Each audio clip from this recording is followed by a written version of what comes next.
Morning. So I heard from the vet this morning.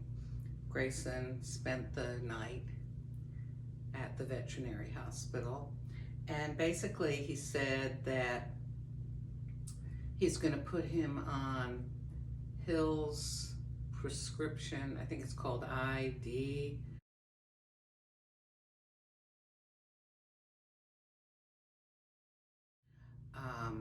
Which they use for dogs that seem to have inflammatory bowel disease and, just general GI problems, and also a pre and probiotic.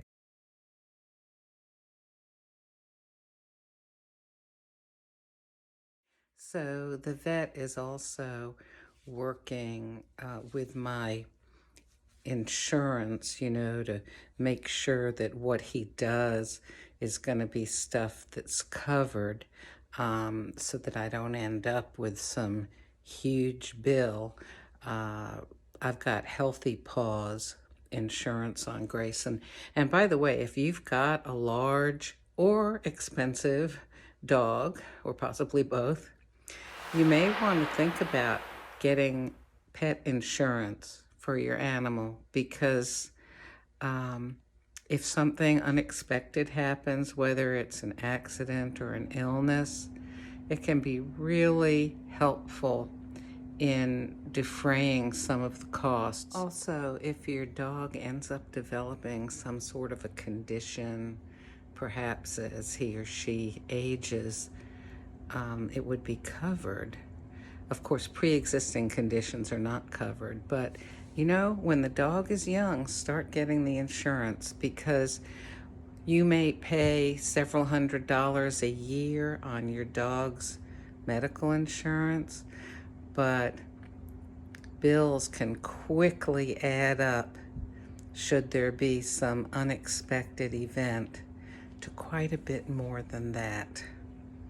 So it could be very, very helpful, not only in defraying costs, but also in giving you the ability to be able to choose the best medical treatment for your pet, which without insurance you may be unable to afford.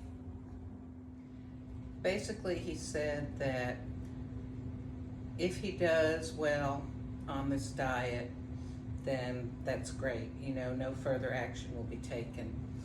If he still has flare-ups that are, like he's been having several times a month, then there's a battery of special tests that costs around $300 plus postage that Texas A&M University does.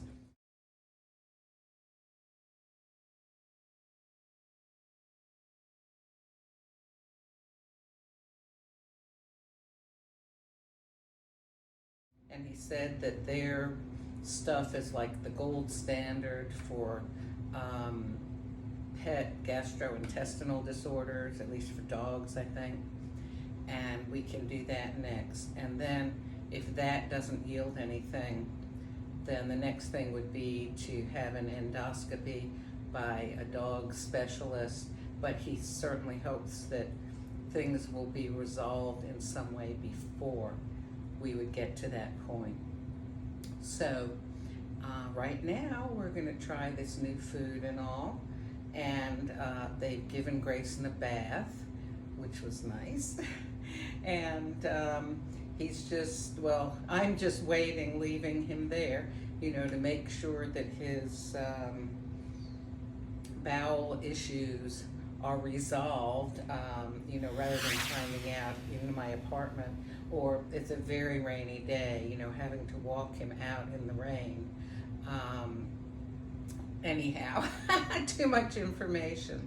But I feel that the vet is taking this seriously and is handling things in a good way. And yes, it's certainly, I could have, hit and miss, tried different kinds of foods and all this sort of thing. But, it was more than just an occasional problem. problem. And it's complicated by the fact that I live in an apartment and don't have a fenced-in yard or anything like that, where I can just let him go out, or leave him outside if he's sick, and let him have a doghouse or something to shelter in.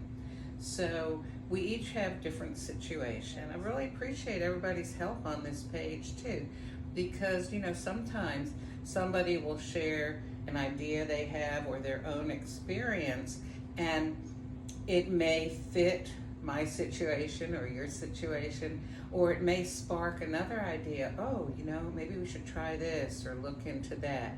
So, us all working together, we're helping each other. Thank you.